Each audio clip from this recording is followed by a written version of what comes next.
Let's get started. Okay. All right. Welcome everybody. I am live, so it might take a second for it to pop up over there. I'm going to allow just a couple of minutes for everybody to kind of get in and make sure that they're seeing the screen. We are live. Welcome to the Glow into Spring workshop. Can you believe it? It's finally here. We've been, I think we've been waiting for this for about maybe 3 or 2.5 months now. So thank you everybody for your patience and for participating and all of those good things. I'm going to give everybody just a minute to make sure that we are up and running and that everybody is seeing me and all that good stuff. Let me refresh my page. I have to refresh my own page to make sure that I've gone live, so I know how it feels sometimes. Let's see. I'm still waiting to make sure that I am there. If you are seeing me, just give me a little shout out, make a comment, let me know that you're here. Sometimes it takes a minute before the live is actually showing up for everybody, so I'm going to hold on just a second.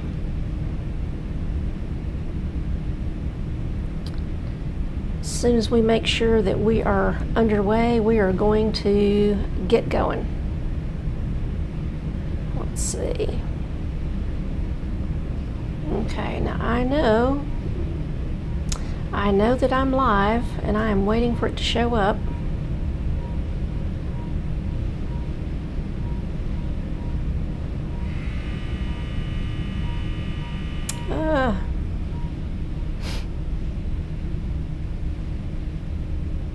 Okay, awesome. All right, it is finally showing up.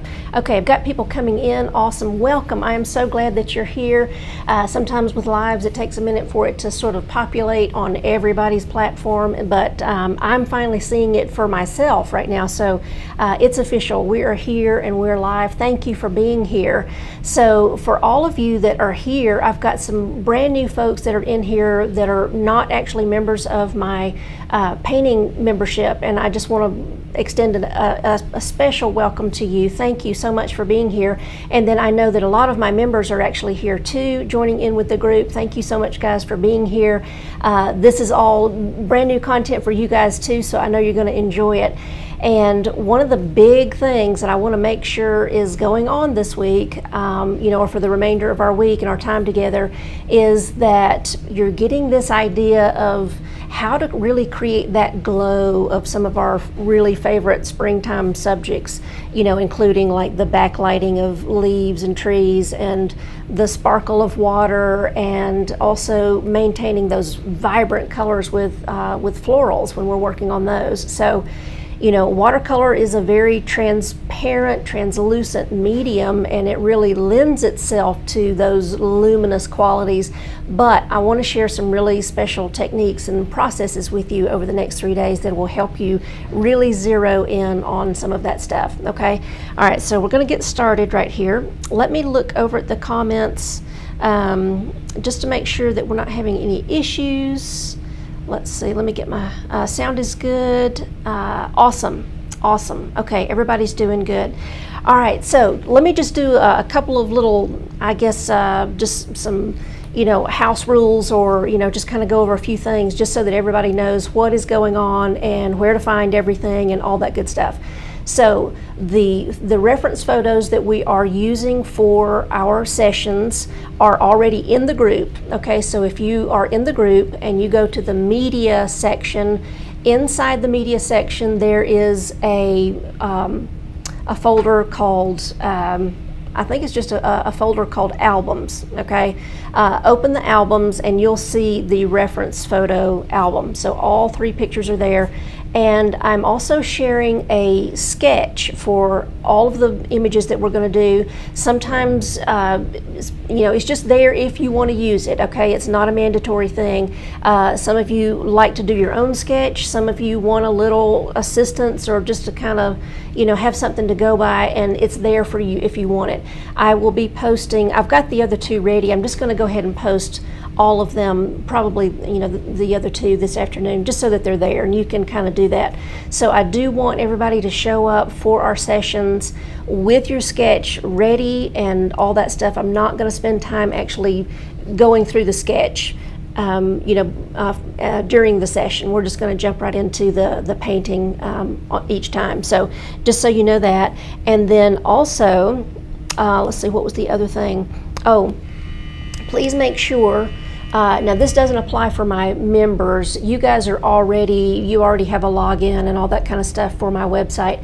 But for the new folks that are here that aren't members, this workshop is going to still be available to you, beyond the scope of the class, but it will be housed on my website. So check your emails. You'll be getting several emails that give you some instructions. Make sure you go to my website, create a login, so that when this workshop concludes on Facebook, I'm going to pick up the whole thing and I'm going to move it over to my website and plop it over there. And that way you can access it whenever you like over there, okay? This is a promotional workshop for my enrollment period for my membership for brand new members. Now, all of you that are here that have registered and you've paid for the course, this is not a commitment to join the membership, okay? I've stated that in different things, but I just want to make sure that everybody does understand. But you do have a special, bonus available to you. Anybody that is attending and has registered for the workshop, for the Glow into Spring workshop, and you do decide to register for my membership, you'll get your first month free. So that's not too bad.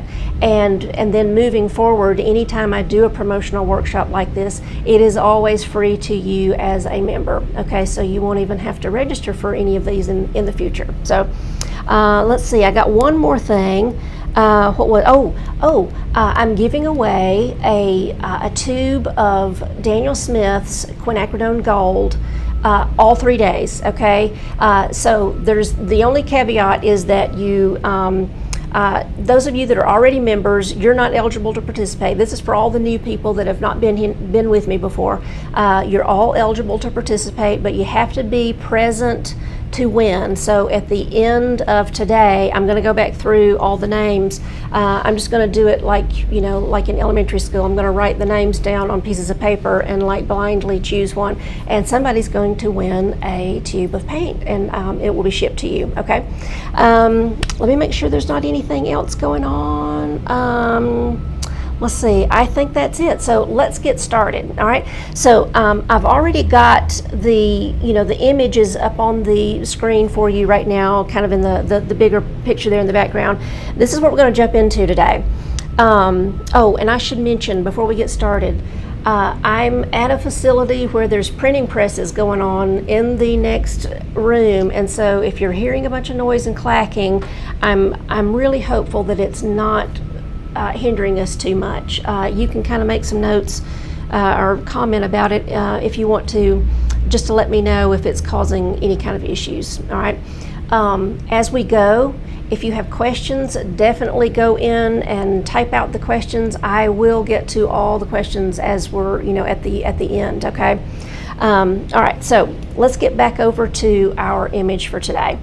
All right. So we've got this beautiful backlit wooded scene with all of these glowing yellows and all of these tones that are just striking. And if you've spent time outside or if you go for hikes, you've seen this type of view before, and I know because I already know that it captures your heart, and you just want to, how can I emulate that? How can I bring that to life on my own sheet of paper, at home?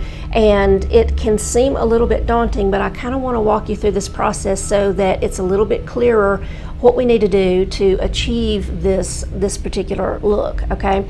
So if we look closely at the photo, you can see there's that sort of central, really big orb of light that's kind of coming into the background, and it's, you know, illuminating everything on the backside, which is what creates that beautiful sort of glow on all of the edges, because the light is just sort of sneaking through and making its way toward us and casting all those beautiful long shadows and all of that good stuff. So let's jump into it, and what we're going to start with is actually making sure that we place all of our really lightest values and making sure to protect our really lights, our white areas, okay? So I'm going to walk you through it. I'm going to turn the camera over to my page so that we can work together, and let's just go ahead and jump into it.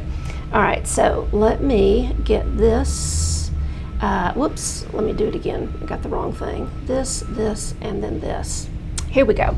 All right, so I've got the photo here. I'm trying to kind of keep it in place while I'm working, and it may or may not be the best arrangement sometimes. I'm going to try to keep it in there so that you can sort of watch as we go along.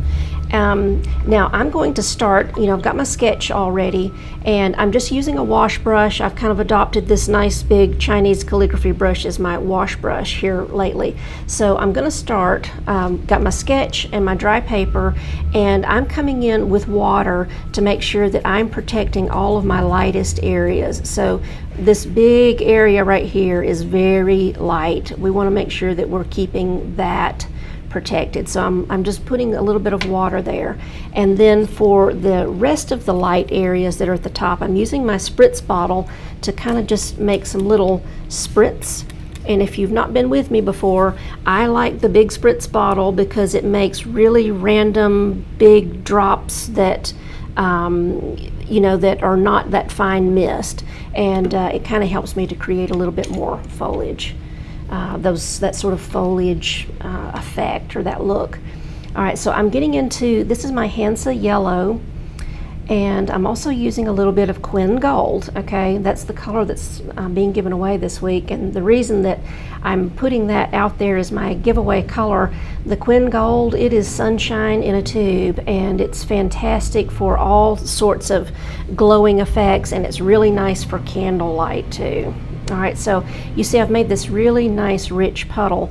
Now I want to keep things really light around here, but I'm just going to kind of come in, and I'm just using my brush to sort of kind of make some splotchy marks. I'm not going to get in here. I'm going to keep that nice and light, and I'm sort of going around it and just adding some splotchy yellow, but keeping that center area where the sun is really glowing in. I just want to keep that really kind of open and really light. Now I will take my brush and go up the trees that are here, just a little bit there. And you notice how dark the trees are. We're going to be building up the values for these trees. So any of the trees, I'm actually going to kind of go ahead and assign a little yellow streak for each of my trees that I've drawn. And if you've kind of looked at the photo, you notice that I've not really drawn every single tree.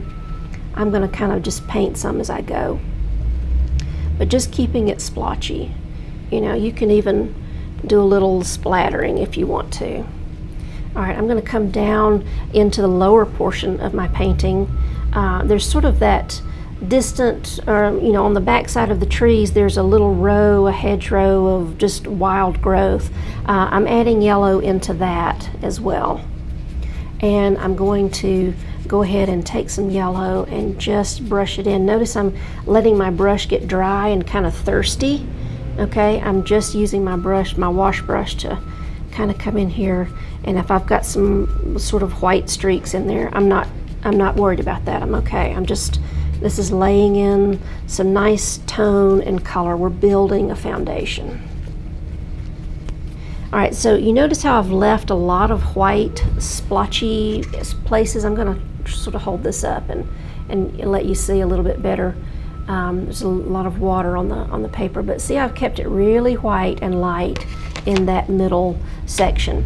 And if I want, I can even, you know, come in and just blot a little in this area if I feel like I need to, if you've overdone it or something like that. But keeping it really light, it's almost like this U shape of yellow right here, because we want to capitalize on that.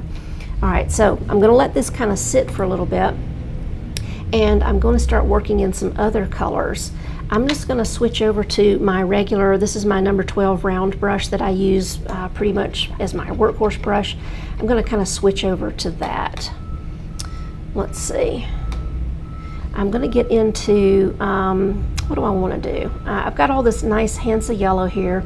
I'm going to get into my ultramarine blue to kind of push into this yellow that was already here to start getting some green. And I'm using the ultramarine particularly for this because I'm going to start kind of adding some tone here in the foreground. The ultramarine likes to granulate a little bit, and so I like having that visual texture, especially up close and in the front and the foreground for some of those grainy effects. I'm also going to get a little bit of my Quin Sienna and push into this green, so that I'm almost kind of getting like this olive sort of tone. Okay. All right, so what I want to do with this olive tone, I'm going to come into my painting and start kind of brushing the olive into some of these shadow areas. And I kind of, you know, having the sketch there is so super handy because it's like a coloring book. You can just kind of come in here and just start going for it. All right, I'm just going to let those kind of move around and do what they want to do. I'm going to take some of this green and I'm going to start to go up these those two main ones. Those were kind of like two of the biggest trees that were in there. And now I'm going to switch over to a little bit smaller brush. I'm using a 1/4 inch dagger brush. If you don't have a dagger brush, that's fine. I would maybe recommend like a number 6 or round or something similar. And it can even be a tiny flat brush with you just using the corner if you need. And then of course if you've got a dagger brush, then go ahead and jump in there. All right, so now with the smaller brush gives me a little bit more control as to how much pigment and moisture I'm introducing into a wet surface, so that I can kind of come in here and sort of get these smaller trees without loading up too much. Notice I'm not even getting into these guys right here. Those are my lightest ones. I want to treat those a little bit differently. Here we go. All right, I'm still going to keep using my little dagger brush, but now I'm going to use it to sort of come into the bottom down here. I'm sorry, not the bottom, but the bottom area where that sort of strip of wild growth is happening, sort of in the background there. I'm kind of starting at the bottom of it, just to kind of establish a little bit of shadow, but again, not getting into this light area. I'm just working on each end, and I'll help it to meet in the middle here in just a little bit. But can you see already, if you just kind of squint at it, you're starting to get this idea that light is really pouring through and coming toward us in a big way. All right, now in this area where it's a little bit lighter, I'm still using the same color, but I've really thinned it a lot. And I'm actually going to get back into my water and just really dilute that. Same color, just really diluted. And I'm going to use some more of this color to sort of come up the base of these trees, but I'm just going to go a partial way. I'm not going to go all the way up. And the reason for that is that I really want to kind of keep focusing on this idea of light. I'm getting some more of my Quin Gold. And if you don't have Quin Gold, use your Hansa yellow or some other transparent yellow. The cad yellow, you can use the cad yellow, just make sure you're really diluting it. The cad yellow has a little bit of opacity to it, and you can kind of lose some of that nice translucence.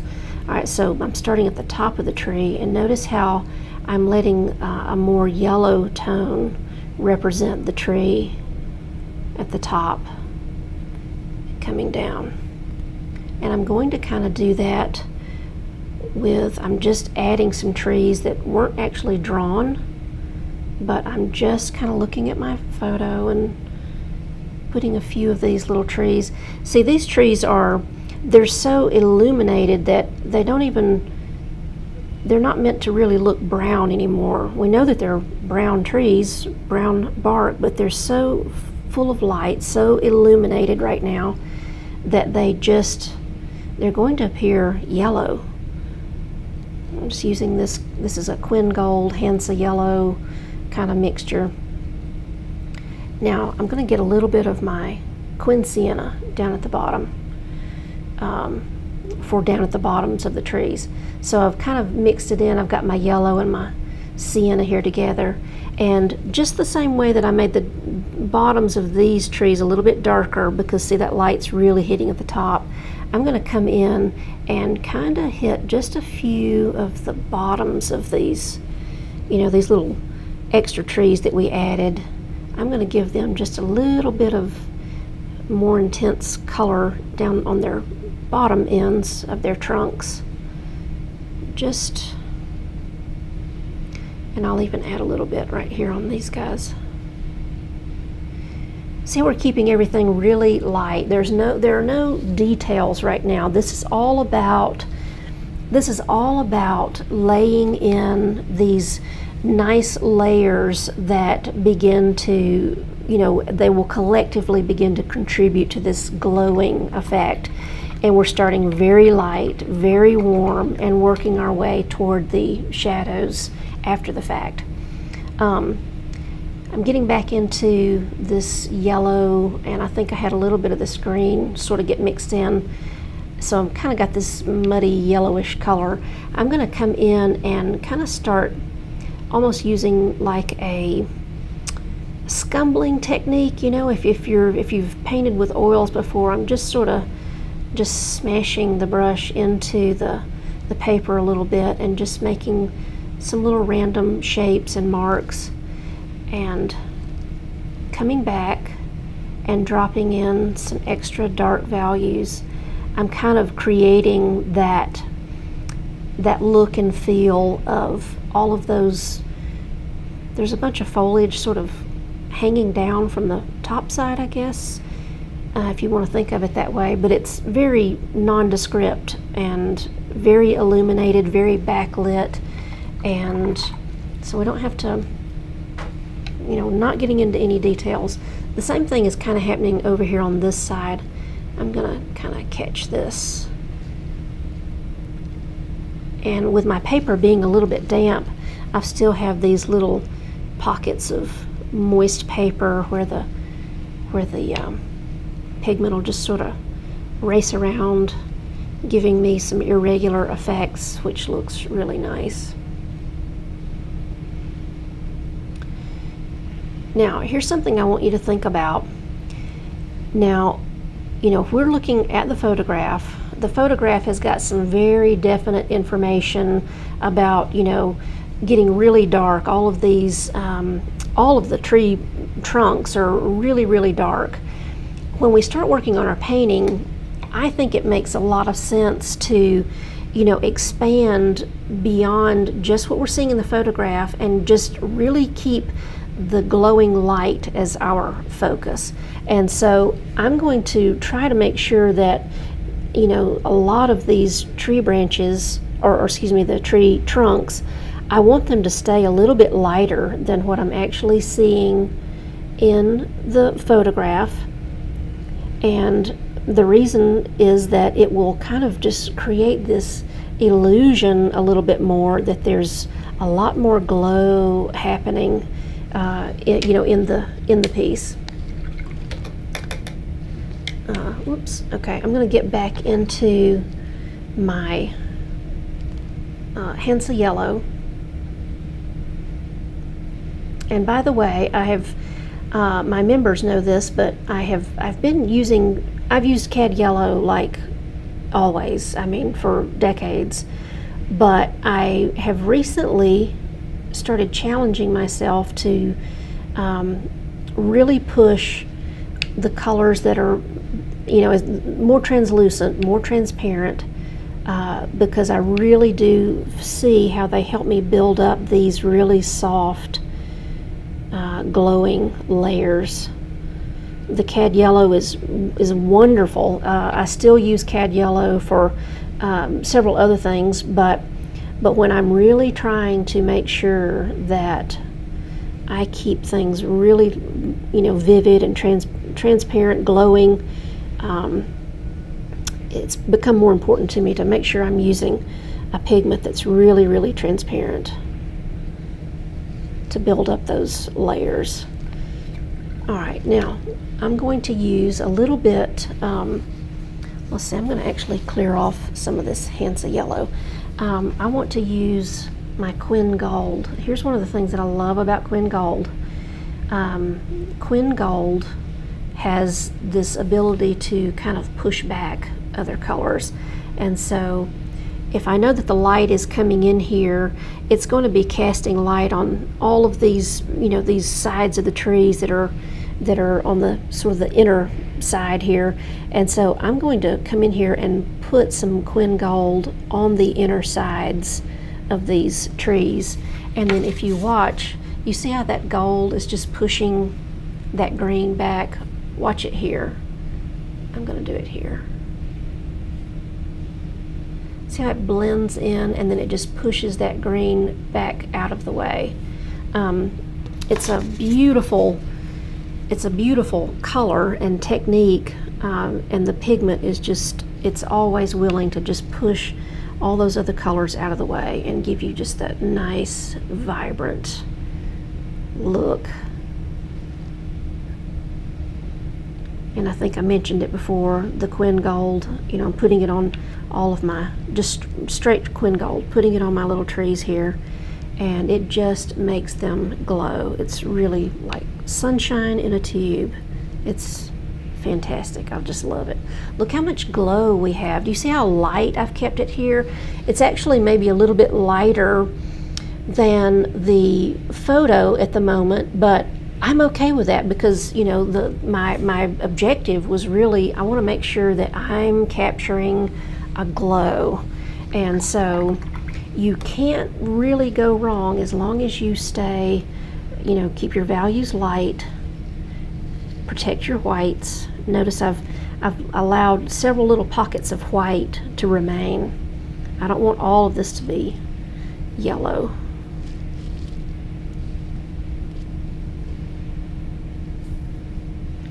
A few more little golden trunks that are just, they really just glow in the dark.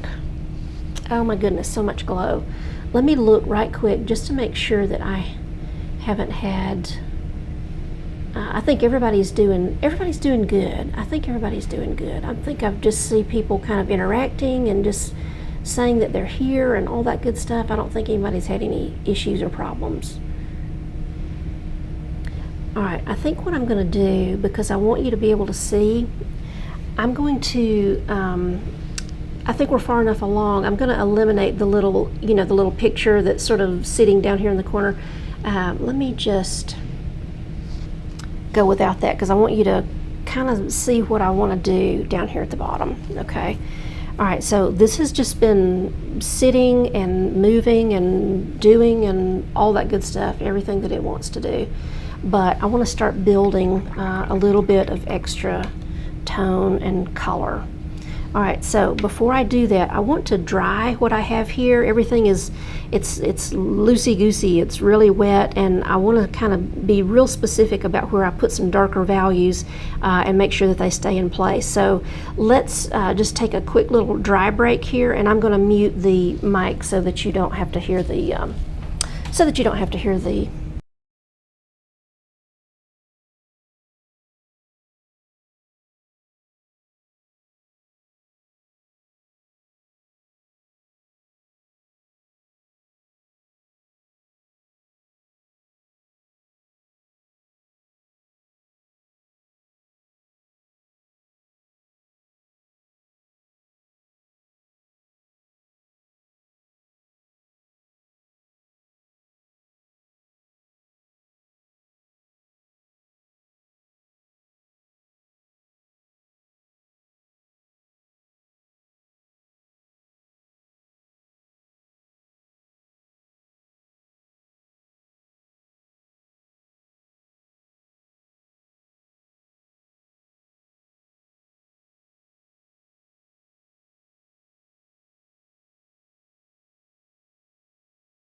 Okay.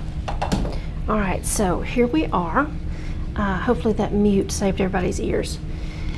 Okay, so lots of luminous tone is that we've got in place here. This is exactly, we're just building up these layers, and it's really important to remember, especially with watercolor, with oil paints and with acrylics too, we can kind of jump in there a little bit more because we've always got that rescue of being able to put whites back on top or lights back on top. But with our watercolors, we need to kind of work at a pace that's really building up from a foundation of those really lighter values.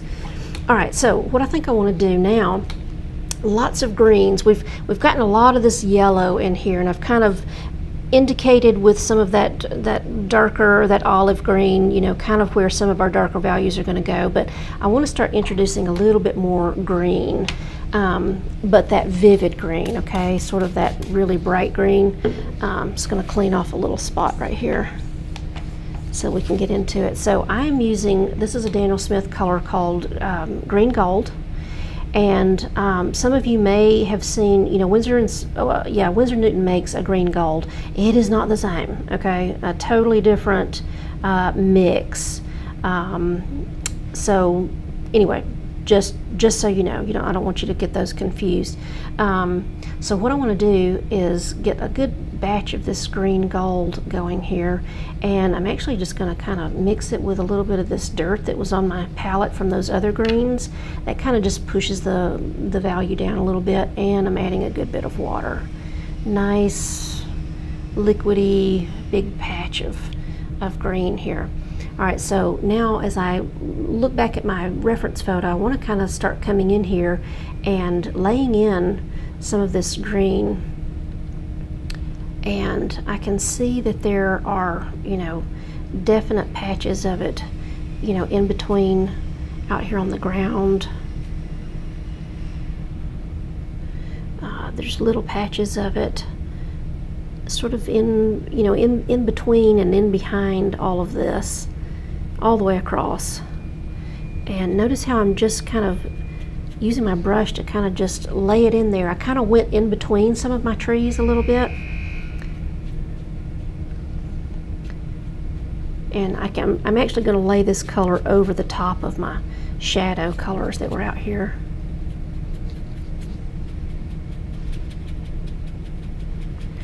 And I'm letting my brush get thirsty. I'm letting it kind of almost give me a little dry brush effect. You can almost hear the brush rubbing against the paper. Now in this area right here where, the tops of those strokes were, a little bit firm or sort of sharp edged, I'm just coming in with a little bit of water and just softening, blending, softening, keeping it really loose. And notice we still, we're not even really getting into any details. This is still just another layer of that green, of these vivid tones. I'm going to come up into the top portion here and do a little bit as well. I don't want to cover up my white areas though. I still want to make sure that I'm protecting those little tiny bits of white. They're so important. So this is almost like a glaze if you think about it. I'm just kind of overlaying this really pale green. I mean, it's a vivid green, it's a bright green, but I've watered it down a good bit. I'm going to kind of hit the bottoms of my tree trunks here. Just the bottoms, because the tops are that golden color. There's a little bit of green kind of maybe happening in here, sort of ish. All right, but I'm protecting this area, okay? This is just water, damp brush, even if I need to kind of come in and just wetting my brush and backing off a little bit of that. All right, I'm going to get back into my little dagger brush, and here's kind of the reason I didn't just put the green everywhere. I kind of left the trees, you know, a little bit open there, just so that I could kind of come back into them and add a little bit of color on top of them without that, you know, kind of running around everywhere. So this was just a little bit of the ultramarine blue mixed in with some of that yellow and orangey color that was on my palette. I'm going back for that deep green again. This time I don't want it to be quite so olive. I'm using some ultramarine with a little bit of my Quin Gold. And see, it's kind of a bluish, it's a cool color. All right, so I'm looking at my photo reference.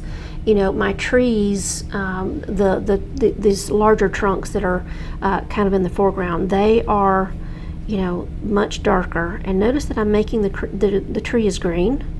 I'm not really making the tree brown, and I'm also just filling the tree with just like strokes because I want some irregular shape to it to kind of give me that illusion of bark. I'm going to do that. This other tree was one of the main ones. And see, that's the value of having all of those wonderful undertone colors underneath ready to go, because they sort of peek through now all of my little random strokes. See how it gives that just that nice, I'm going to hold it up so that you can see a little bit better. See, it's just a little bit random, the little strokes, instead of just coming down through there and just filling the whole tree with just a solid panel. I want to give a little interest, a little bit of visual interest. I'm pulling that color. I'm being careful to make sure that I'm pulling the color across those shadows where they are. I don't want to make up new shadow shapes. I want to make sure that I'm staying on track there.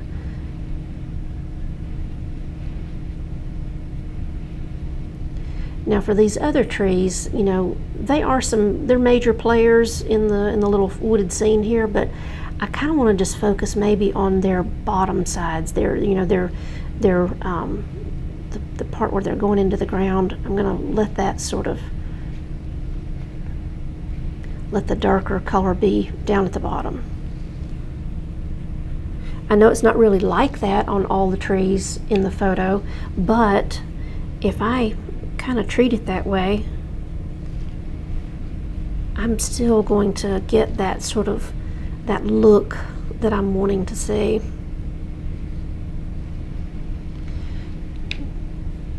Even this little tree right here. So I'm going to start to risk getting a little darker on this little guy, but I'm not taking it up very far.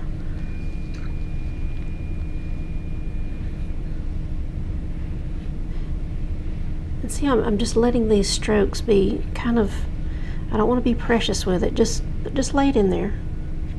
It'll be fine. All right, so for the tops of these trees, I want to resolve this. I'm going to get a little bit of my Quin Gold.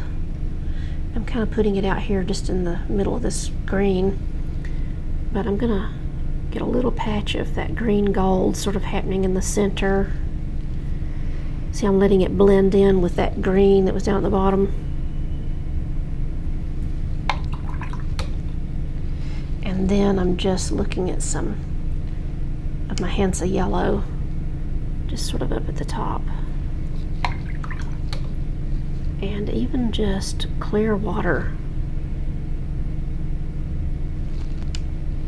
I'm going to reinforce some of my little trees, the little ones that we made up, you know, that hadn't really been drawn, but they're just sort of, they're out there. How are we doing on time? Okay, we're doing good. All right, I'm going to switch over to my little, I've got a little rigger brush. This is a number 0 Trekell Rigger or Script brush. These are wonderful, and you know, if you're not familiar with these brushes or know why they're made the way that they are, they've got that really long set of bristles, because that way you can get a super fine point. You know, you got your really fine point, but the length of the bristle is very absorbent and holds, you know, it acts as a reservoir for your pigment so that you can kind of paint for a little bit. If you've ever used a paintbrush that had a tiny little tip, you know, but maybe the bristles were only, you know, maybe they were only that long, you know, just tiny little things, you know, you're just constantly running out of paint, and it's a little bit frustrating. The Rigger will solve that problem for you and allow you to get in here and make long lines without constantly having to go back to your palette and fill up every 3 or 4 inches.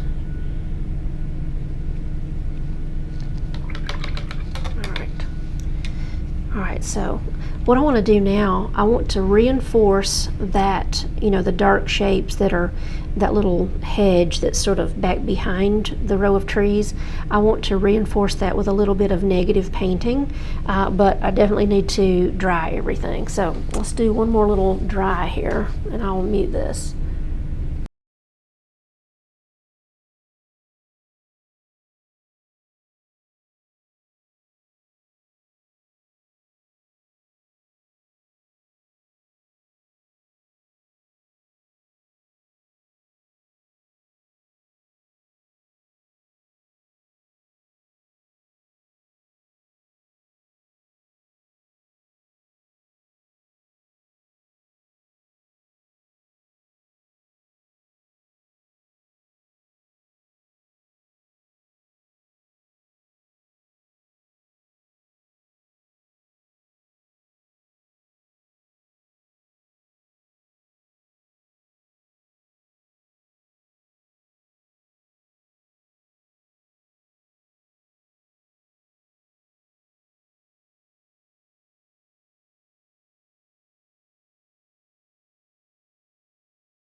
Okay, all right, so got this nice and dry again.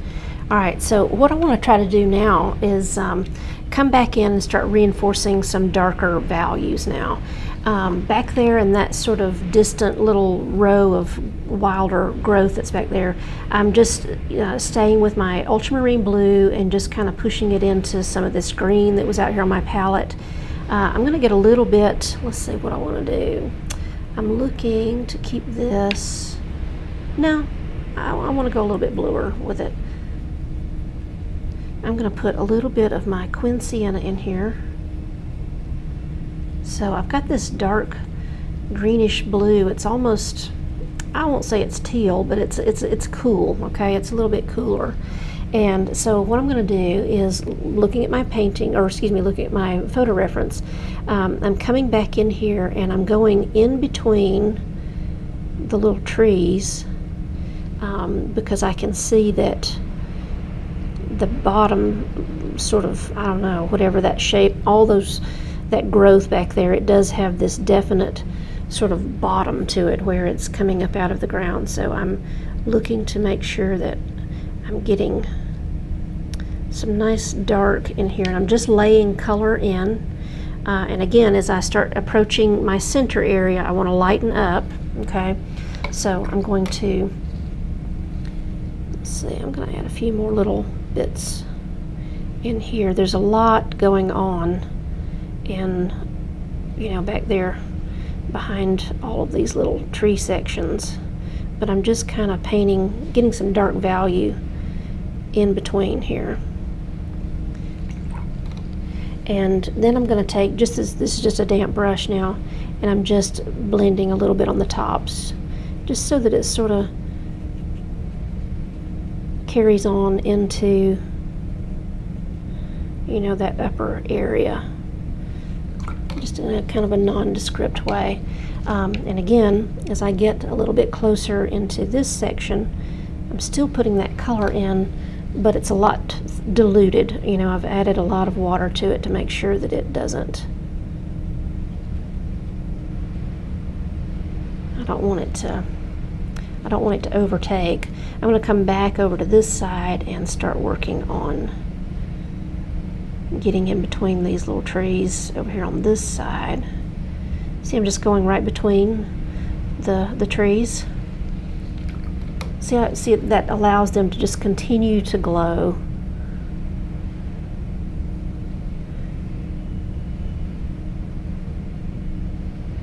Okay, now this is a little bit dark there, so I just kind of dumped it in there, but this is just a little bit of a damp brush. And I want to, you know, be mindful of my little trees. I've tried to be really careful to go in between them and just working quickly. You know, you don't want to be too precious with it, and, you know, just kind of keep it, you know, really wild and natural looking, just like it actually kind of is. I'm going to take some of this same dark value, and, you know, I can see there's a darker layer visually of some tree foliage in here. I still want to protect those original little white shapes that I had, and I'm just using this sort of mixture in here, laying this in, and we've just gotten progressively darker, you know, as we've gone, adding all these little details. And, you know, you can come in here and kind of spritzel with it a little bit. You know, you can kind of do a little bit of that. Again, I don't want to get that dark color here. I want to keep the dark color for over here on the sides. I'm just kind of reviewing, looking back and forth at my photo, and working with a really loose brush.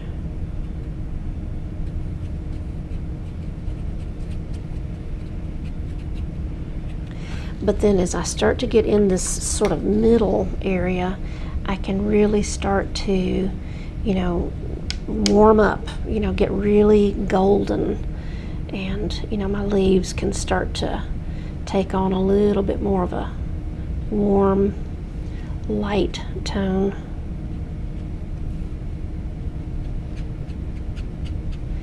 I'm almost using like a little dry brush effect. I've allowed my brush to get thirsty. I've allowed it to just kind of play out.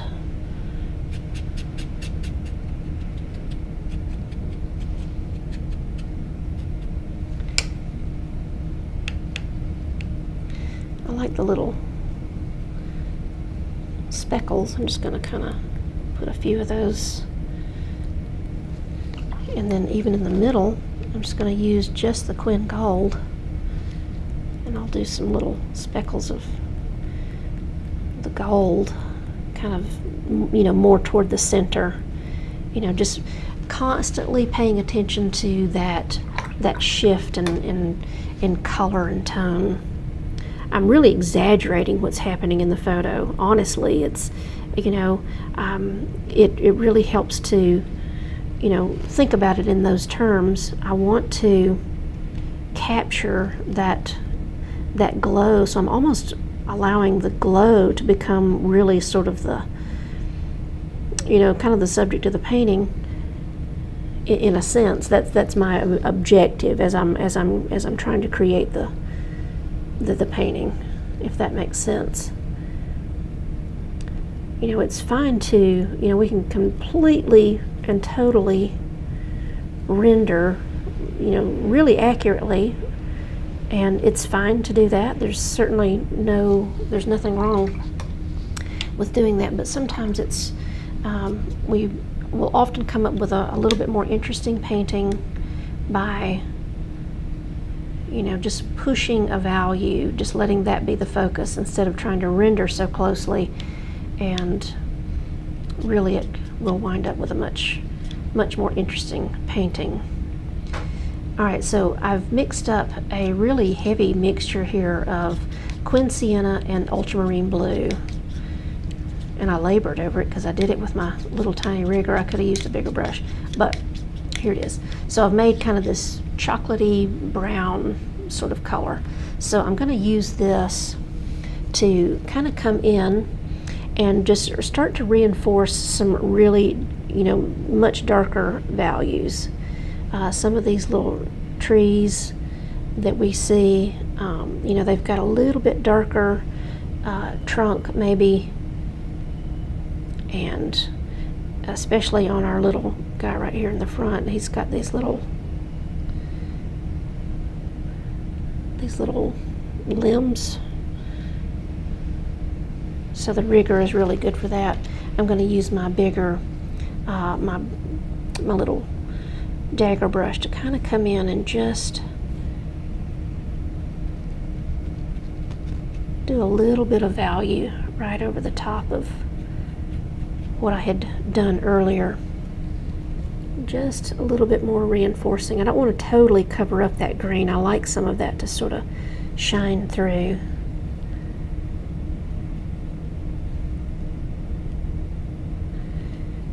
Allowing some of those, those under layers of color, allowing them to peek through, that really works to, further the illusion of, of luminous happenings, so to speak.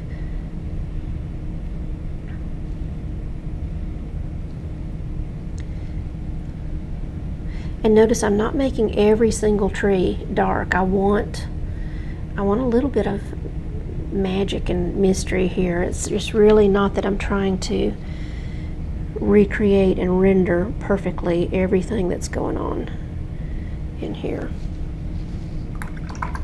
I'm going to get my brush cleaned out. I'm just getting some of this soupy yellow that was on my palette here, and I'm going to come in and just really hit these trees, these ones that were right here in the front.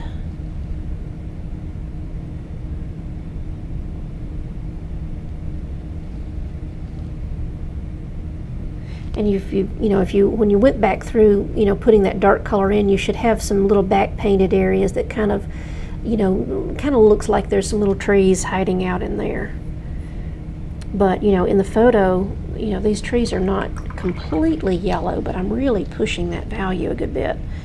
I'm going to get into my Quin Sienna, and even the bottoms of these, they almost have I'm going to kind of introduce more of a reddish tone, like they're just so illuminated and so warm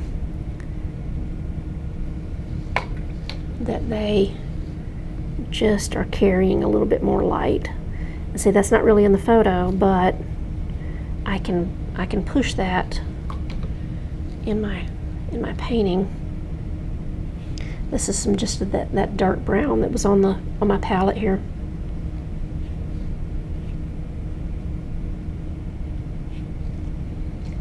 Reinforcing some of these shadows down here. I can even put some of that Quin Sienna like right along the leading edge of this little tree, or this big tree, I should say. I might do that on just a little bit to kind of suggest a little bit more warmth. See how the light just wants to pierce through right in the middle, and just it's like it's just sort of kissing everything on its way out.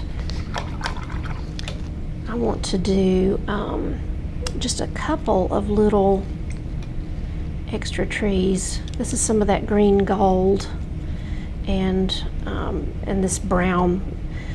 Well, it wasn't really brown, it was kind of the Quin gold and a little bit of everything. So I've got just sort of this golden, greenish gold kind of color, and I kind of want to come in. I know that this tree really doesn't have these limbs like this, but I want to just add a little bit of detail that would suggest that there's something going on, and I'm going to spritz it then. See how it can just dissolve.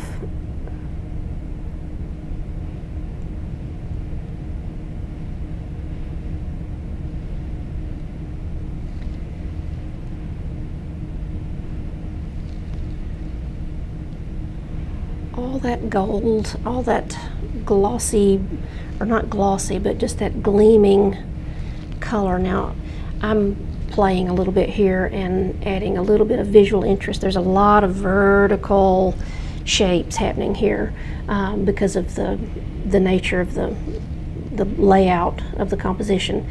And so all I'm doing is kind of coming in here and just adding, for visual interest, just a little bit more directional line content that would be a little bit more suggestive of some different direction kind of happening in there. And let's see, what else do I need to do? I want to, on the bottom, there's still a few little shadows that are kind of maybe needing to be dealt with a little bit. So I'm just kind of mixing up sort of a muddy, I'm going to get a little bit more of this blue, my ultramarine blue, a little bit of my Quin Gold, a little bit of the Quin Sienna, not much, but basically just sort of this kind of dirty green brown sort of color. But I want to use this to come in here and reinforce some of the shadows. I'm using my bigger brush. Now my bigger brush it does make a nice point. If yours doesn't, then just use a smaller brush that'll give you a better point. See, I'm just reinforcing some of these shadows, some of these extra little trees that I had created. They're not casting shadows and they need to. So just making sure that I'm getting that in there.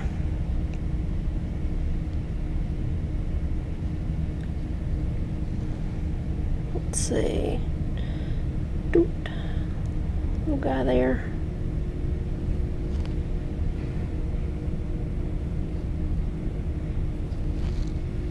And kind of, you know, make sure you're keeping up with your directions, your linear direction for the way that the you know, everything is needing to move there. It's going to have this really swing around type of thing, you know, like an arc of lines. They won't be straight up and down. I'm kind of wanting, this is just a little bit of, oh, I know, that's what I want to do. I'm getting a smaller brush because I want to kind of control it a little bit. I'm getting into my cobalt blue just a little bit, and I'm just kind of using it almost full strength here. I will mix it with a little bit of that mud that was on my palette. I like the idea of keeping some cooler blue. You know, everything's really warm and yellow, but I like the idea of adding some cool. That cobalt is really cool. And I know that, you know, that blue is not actually there in the photo, but I want to kind of create a little bit of that, a little bit of drama with that. All right, and then again, I'm just going to come back with a wet brush, and I'm just sort of swooshing the ends of these to soften, kind of blend it back in. I think I might actually take a little bit of this dark, a little bit redder. I want to go a little bit redder. A little bit more of that red. Well, I'm calling it red, but it's the that sienna.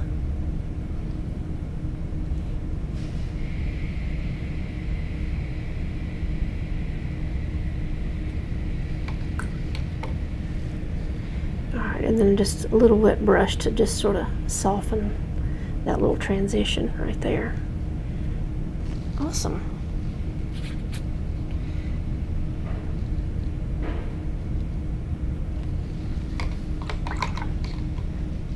All right, I think that might be it. Let's try this.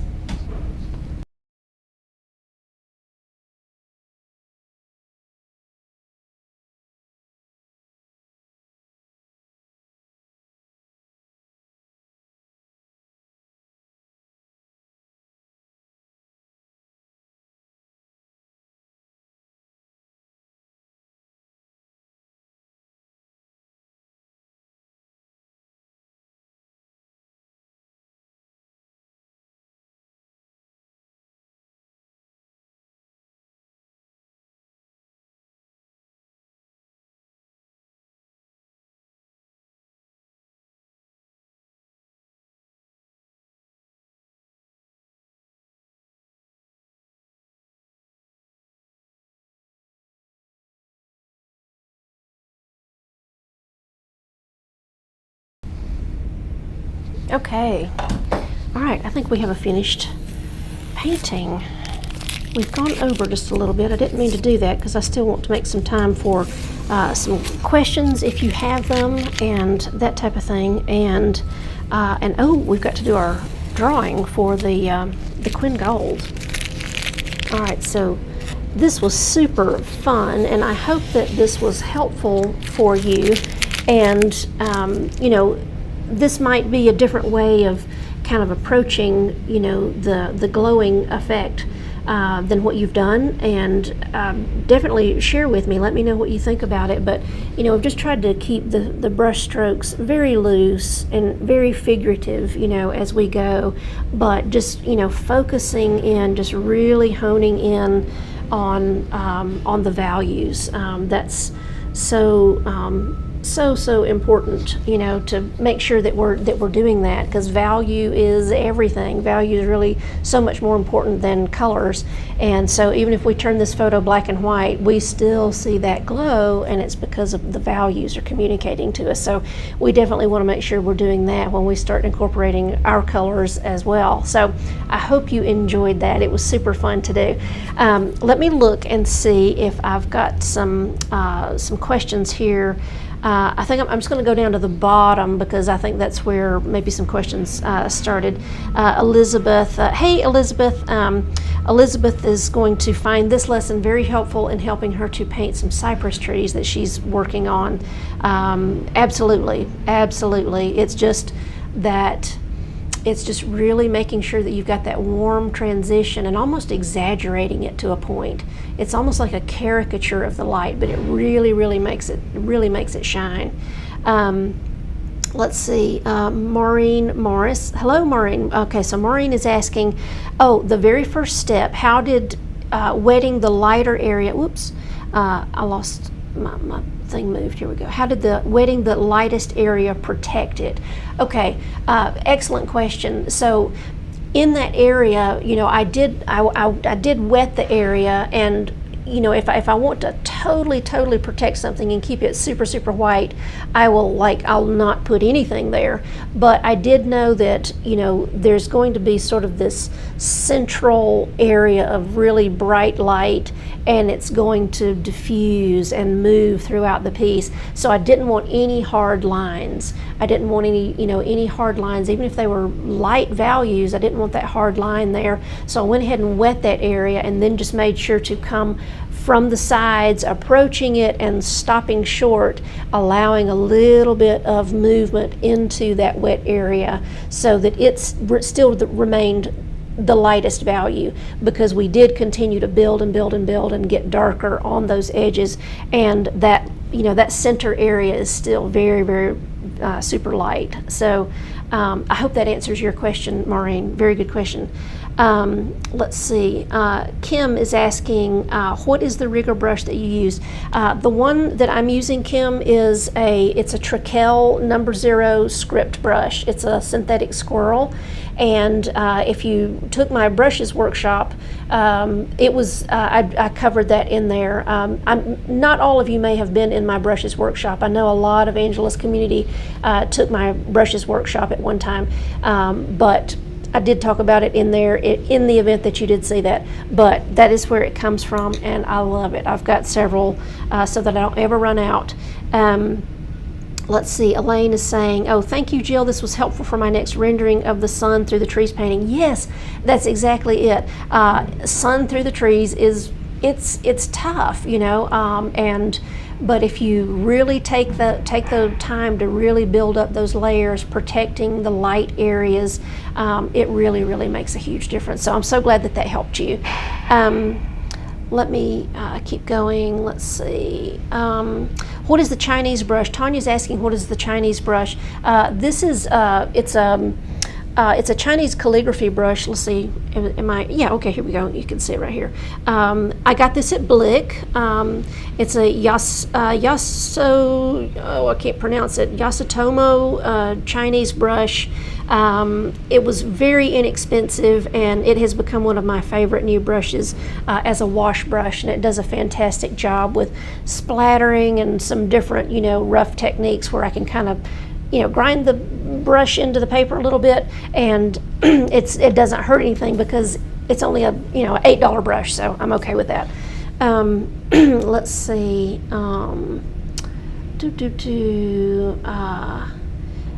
Everyone is saying thank you, that they enjoyed it. Thank you so much. I'm so glad you were here. Let's see. Let me make sure I don't have any more questions. Elizabeth, the green gold, is it PY129 or a mix of pigments? I'll have to get back to you on that. I don't actually have my tube here, but I will look for sure and see. It is Daniel Smith, so if you didn't want to wait on me, you could go to Daniel Smith's website and pull up the color, and it'll give you the little pigment code if you want to look at that. And just note that, Winsor Newton and Daniel Smith will have similar colors, but like permanent green light, for instance, that's sort of a standard color. If you've been painting for any amount of time, you've heard of that color, but each will have their own proprietary blend of those pigments. Even though it's the same 2 pigments or 3 pigments that go in together, they've got their own little mixture. Let's see. Yeah, somebody was asking about the spray bottle. I did get my super cheap spray bottle. This is a Walmart in the hair aisle, okay, and I really love it because it does give you big splotchy droplets, not that super fine mist, okay. Okay, this is what I'm going to do. Since we've kind of gone over, and I didn't mean to do that, I have everybody that has, if you're here as a non-member to my workshop, if you've made a comment, then I know that you're there, but if you didn't make a comment, say I'm here or something to that effect, that lets me know that you did attend this live, and I'm going to just do the drawing like offline, and then I'll let you know who won. We'll do it that way because it's going to take me a few more minutes to put that together, and I don't want to keep everybody's afternoon wrapped up. So let me make sure I don't have any more questions. I hope you enjoyed this. This was so much fun to do. So tomorrow, again, 1 p.m. Eastern, we will be back, and we're going to work on the little creek scene. Okay, I will drop the drawing for the creek into the group so that if anybody wants to use it, it's there for you. And I'm going to go ahead and put the poppies in there too because it's done, and you guys can go ahead and get your stuff going and have it ahead of time. Thank you so much, and if you have questions on the replay, post them. I'll get back to you, and thank you so much, guys, for attending, and I will see you tomorrow. Thanks so much.